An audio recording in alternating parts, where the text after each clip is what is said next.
नमस्कार, आप देख रहे हैं न्यूज 18। मैं हूं आपके साथ मेनका चौधरी और आज देशव्यापी एसआईआर पर चुनाव आयोग प्रेस कॉन्फ्रेंस करने वाला है। देश भर में एसआईआर पर आज इलेक्शन कमीशन जानकारी देगा। चुनाव आयोग आज एसआईआर के लिए तारीख भी जारी कर सकता है। आज शाम 4:15 पर प्रेस कॉन्फ्रेंस होनी है। पहले चरण में जल्द ही चुनाव होने वाले हैं, यानी कि 2026 में जिन जिन राज्यों में चुनाव होने हैं, 10 ऐसे राज्य हैं जिनमें से कुछ राज्यों में पहले फेज में एसआईआर लागू किया जाएगा। दूसरे फेज में उत्तर प्रदेश, उत्तराखंड को रखा गया है। अभी तक की जानकारी के मुताबिक मुख्य निर्वाचन आयुक्त ज्ञानेश कुमार, निर्वाचन आयुक्त सुखबीर सिंह संधू और विवेक जोशी के नेतृत्व में जानकारी साझा की जाएगी।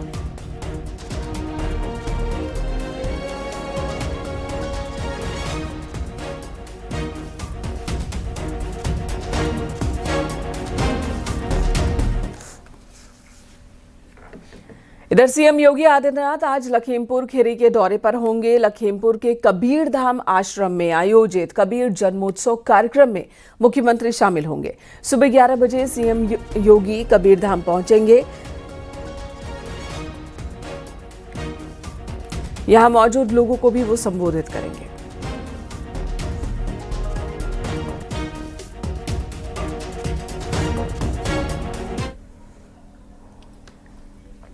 दिल्ली से खबर। कल गृह मंत्री अमित शाह से मिले सीएम योगी आदित्यनाथ। गृह मंत्री के आवास पर यह मुलाकात हुई। बीजेपी अध्यक्ष जेपी नड्डा से भी सीएम योगी ने मुलाकात की है और बीजेपी अध्यक्ष से भी उनके घर पर ही मुलाकात हुई है। दोनों नेताओं से तकरीबन 40 मिनट तक ये बातचीत चली है। दो मुलाकात की तस्वीरें आपको दिखा रहे हैं। सीएम योगी आदित्यनाथ जो कि दिल्ली में थे, कल उन्होंने केंद्रीय गृह मंत्री से मुलाकात की और फिर बीजेपी के राष्ट्रीय अध्यक्ष जेपी नड्डा से भी मुलाकात की।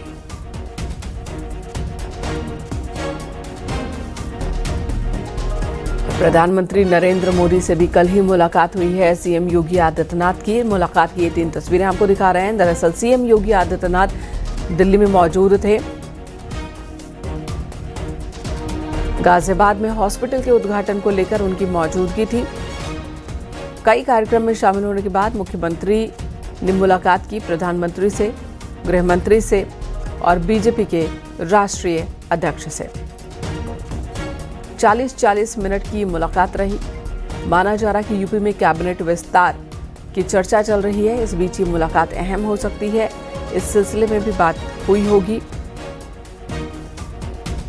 तो यूपी कैबिनेट विस्तार को लेकर चर्चा हुई होगी इस मुलाकात के दौरान, ये कयास लगाए जा रहे हैं।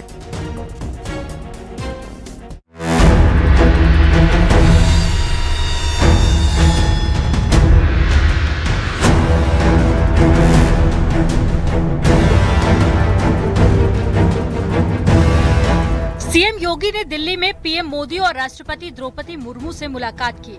सीएम योगी और पीएम मोदी की मुलाकात करीब 1 घंटे चली। सूत्रों के मुताबिक इस मीटिंग में बीजेपी संगठन में प्रस्तावित बदलाव और मंत्रिमंडल में संभावित फेरबदल को लेकर चर्चा हुई। पीएम मोदी यूपी में आगामी कई आयोजनों में मौजूद रह के यूपी के सियासी पारे को बढ़ाएंगे। सीएम योगी के यूपी में विकास के एजेंडे के सहारे बीजेपी अयोध्या से आध्यात्मिक राष्ट्रवाद और हिंदुत्व के एजेंडे पर विपक्ष को चित करने में जुटी है।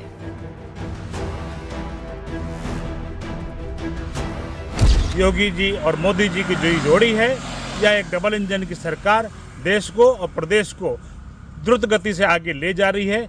जिस समाजवादी पार्टी की सरकार में उत्तर प्रदेश एक बीमारू राज्य और अपराध से ग्रसित राज्य माना जाता था, आज योगी आदित्यनाथ जी के नेतृत्व में और प्रधानमंत्री नरेंद्र मोदी जी के विजन के कारण वह जो है एक औद्योगिक राज्य के रूप में स्थापित हुआ है।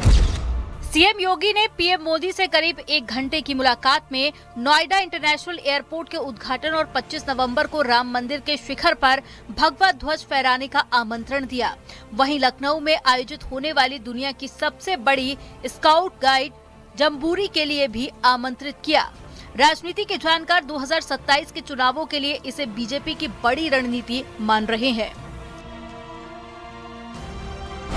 मुझे ये लगता है कि जो योजनाएं, विकास की योजनाएं हैं, इनके मार्फत सरकार में काम करने वाली भारतीय जनता पार्टी ये साबित करेगी, पब्लिक के बीच ये कहेगी कि नहीं, हमने विकास भी किया है, और जो अयोध्या में हिंदुत्व का मुद्दा है उसके लिए कहेगी नहीं, हमने अपनी जो हिंदुत्व की का जो विषय है, विकास और हिंदुत्व दोनों को लेकर ही हम काम कर रहे हैं। सीएम योगी ने पीएम मोदी को विकसित यूपी 2047 के विजन से अवगत कराया, जिसमें यूपी की 8 साल की विकास यात्रा के बारे में सीएम योगी ने पीएम मोदी को बताया। पीएम मोदी 25 नवंबर को राम मंदिर के 161 फीट ऊंचे शिखर पर भगवा ध्वज फहराएंगे। अयोध्या में राम मंदिर के शिखर पर ध्वजारोहण समारोह की तैयारियां तेज हैं। यानी कि विकास के एजेंडे और आध्यात्मिक राष्ट्रवाद के एजेंडे को धार देते हुए भारतीय जनता पार्टी अब उत्तर प्रदेश में तीसरी बार सरकार बनाने की रणनीति पर काम कर रही है। कैमरामैन गोपी गिरी के साथ संकेत मिश्रा, न्यूज 18 लखनऊ। इधर मौलाना तौकीर रजा की बहू निदा खान के मौलानाओं की मानसिकता पर उठाए गए सवाल पर हिंदूवादी नेता साध्वी प्राची का बयान आया। साध्वी प्राची का कहना है कि निदा ने बहुत अच्छा काम किया है। निदा ने ऐसे मौलानाओं का सच उजागर किया है। तोबा तोबा तोबा, ये तो सच्चाई बोल दी है भाई। ये तो तौकीर रजा की बहू ने सच्चाई बोल दी। जिस बात को हम बोल रहे थे कि यहाँ छोटी छोटी बेटियों की सुरक्षा नहीं है इन लोगों में, मैं क्या कहूँ। तौकीर रजा की बहू का धन्यवाद करना चाहूंगी कि सच को सच कहा है। बहुत अच्छी बात है। इधर इटावा से बड़ी खबर, टायर शॉप में भीषण आग लगी। लाखों के टायर जलकर खाक हो गए। आग पर काबू पा लिया गया। इटावा के कोतवाली इलाके का मामला है, जहां पर फैक्ट्री में आग लगी और आग के लपटें काफी ऊंचाई तक नजर आ रही थी। रात के वक्त आग लगी, जिसकी वजह से अफरा तफरी ज्यादा मच गई। फायर ब्रिगेड की टीम बुलाई गई, जिसके बाद आग पर काबू पाया जा सका, लेकिन तब तक लाखों का नुकसान हो गया था।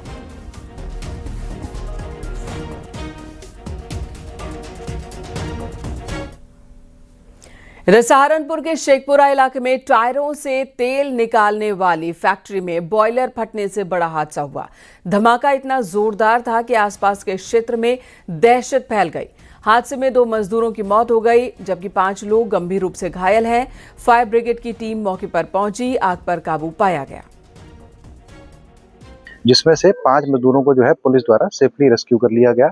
2 लोग जो हैं, 2 मजदूर, वो गंभीर रूप से जो है आग से झुलस गए हैं, जिनकी मृत्यु हो गई है और उनको जो है अस्पताल ले जाया जा रहा है, जिसमें आगे की जो है कार्रवाई की जाएगी और इसमें जो है गंभीर रूप से जांच करके इसका कारण पता लगाया जाएगा। तो बताया जा रहा है कि गैस रिसीव होने के कारण आग लगी है। ये सारी देखिए अभी जांच का विषय है। फायर ब्रिगेड अभी फिलहाल हमारी जो प्रायोरिटी है वो रेस्क्यू की है। उसके बाद जब चीजें सारी सेटल हो जाएंगी तो इसकी गंभीरता से जांच की जाएगी।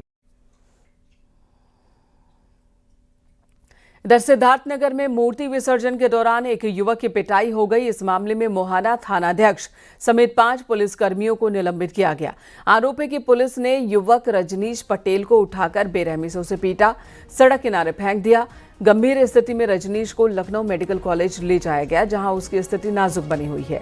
डीआईजी बस्ती रेंज और आईजी गोरखपुर ने मौके का निरीक्षण किया।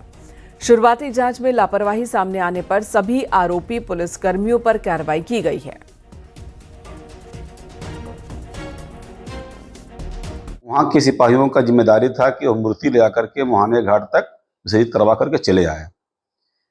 पता नहीं कहाँ से बीच में मुहाने थाने की 4 पुलिस पहुंची और उन बच्चों से उलझ करके उठा करके ले करके थाने पे के लिए निकली, लेकिन रास्ते में कौन सी कारण हुआ कि इस लड़के को इन 4 सिपाहियों ने बर्बरतापूर्वक मारपीट करके पंप के सामने फेंक दिया। ये बात संज्ञान में आया। मैंने तत्काल उस परिवार से मिला। बहुत गैप नहीं है। मैंने आपसे कहा, मुझे 2-3 फुटेज देखा तो गाड़ी में मोटरसाइकिल पे बिठाना, गिरना, जिस स्थान पे गिरे और जहाँ जो घटनास्थल है उसमें मुश्किल से 1 किलोमीटर का गैप, और समय भी बहुत कोई गैप नहीं है। तो जो भी हुआ बहुत कम समय में और बहुत ही नज़दीक में हुआ है। और अनफॉर्चुनेटली जिनको चोट लगी है वो इस समय बोलने की स्थिति में नहीं है। जैसे ही वो बोलने की स्थिति में आया, हमें पूरी बात पता चली। मुजफ्फरनगर पुलिस ने अवैध हथियारों की ऑनलाइन खरीद बिक्री करने वाले 7 तस्करों को गिरफ्तार किया। पुलिस ने आरोपियों के पास से अवैध तमंचे, कई कारतूस, मोटरसाइकिल और नकदी बरामद की है। गैंग व्हाट्सएप और इंस्टाग्राम पर हथियारों की फोटो डालकर खरीदारों से ऑनलाइन डील करता था। फायरिंग के बाद पुलिस ने घेराबंदी की, सभी आरोपियों को मौके से पकड़ा।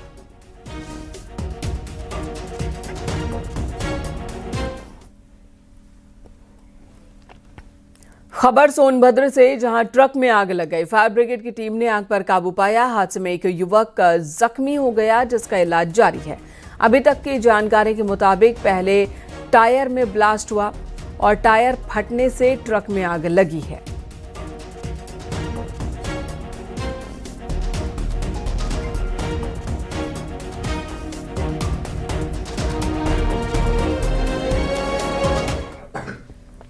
भोजपुरी एक्ट्रेस अक्षरा सिंह ने न्यूज 18 से खास बातचीत की। इस दौरान अक्षरा ने खेसारी यादव के विवादित बयान, पवन सिंह की पत्नी के साथ चल रहे विवाद समेत कई मुद्दों पर अपनी बात रखी। कितना डिफिकल्ट होता है हर साल, बट उतना ही एक्साइटमेंट भी होता है कि ठीक है आने दीजिए, हम रखेंगे। वो अपने आप एक ऊर्जा आती है, एक ऊर्जा का संचार होता है। इसमें कहीं से कोई दो राय नहीं है कि पिछले साल से ही मैंने शुरू किया है। हालांकि बहुत ज़्यादा डीपली पूजा और जो भी हम लोग नियम करते हैं वो उस तरीके से नहीं जानती हूँ। पूछ के बड़ी दीदी आई हुई हैं, वो लोग गाइड करते रहते हैं और मैं करती हूँ।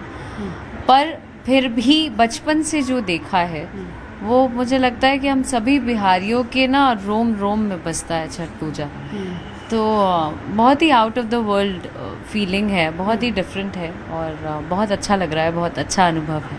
वैसे आपकी बात आती थी तो बहुत दूर तक सुनाई देती थी, आज थोड़ी सी डाउन है बिकॉज शायद व्रत की वजह से। लेकिन थोड़ा सा बदल गया है छठ को लेके ना एक तस्वीर। पहले हम देखते थे सिर्फ बिहार तक सीमित है, लेकिन छठ अपने आप में एक बड़े पटल पर फैलता चला जा रहा है। उसको देखकर खुशी होती है एक बिहारी होने के नाते? बहुत ज़्यादा, बिकॉज हम जब छठ पूजा के बारे जाने थे तब हमने ये जाना था कि एक ऐसी पूजा जहाँ एक समान भाव से एक बराबर हम ये 4 दिन या 5 दिन जो भी है वो एक समान से एक भाव से हम एक दूसरे को देखते हैं, जिसमें कोई छोटा बड़ा ऊंच नीच, ऑल आर सेम। तो उसके बाद जब हम जानते हैं अब धीरे धीरे पूरे देश भर में छठ पूजा जाना जा रहा है। महिला खड़ी होती है चुनाव में तो अच्छा लगता है देख के। आपने एक महिला की बड़ी तारीफ की, ये आपका बड़प्पन है, आपका स्ट्रांगनेस है कि आप उस महिला की तारीफ कर रही हैं। वो काराकाट से चुनाव लड़ रही है, सीधे मैं बोल देती हूँ, एक भोजपुरी स्टार की पत्नी। तो उनके लिए क्या कहेंगी कि पवन सिंह की पत्नी इस तरीके से? इन सब चीज़ों पे नहीं कह रही थी, मैं एक महिला होने के नाते उस लड़की के साथ खड़ी हूँ। अब वो किसकी पत्नी है नहीं है उससे मुझे कोई मतलब नहीं है। समाज की कोई भी लड़की अगर उस सिचुएशन में खड़ी रहेगी, अक्षरा सिंह वहाँ पर खड़ी मिलेगी। जीत की कामना करती हैं, उनकी जीतना चाहिए डेफिनेटली। मैं छठ व्रतियों में से एक हूँ। मैं प्रार्थना करूँगी छठी माँ उसको जिता दे।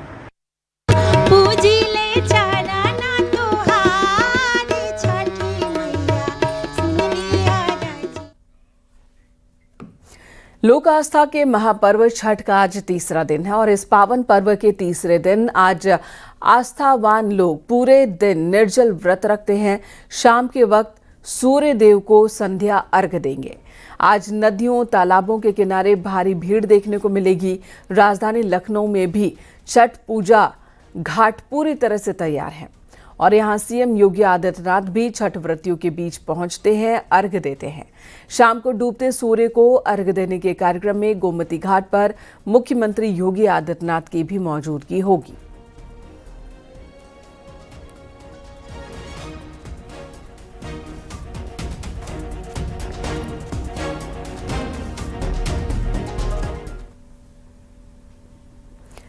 अयोध्या के भव्य राम मंदिर में प्रभु राम के राग भोग में मौसम के अनुसार बदलाव किया है।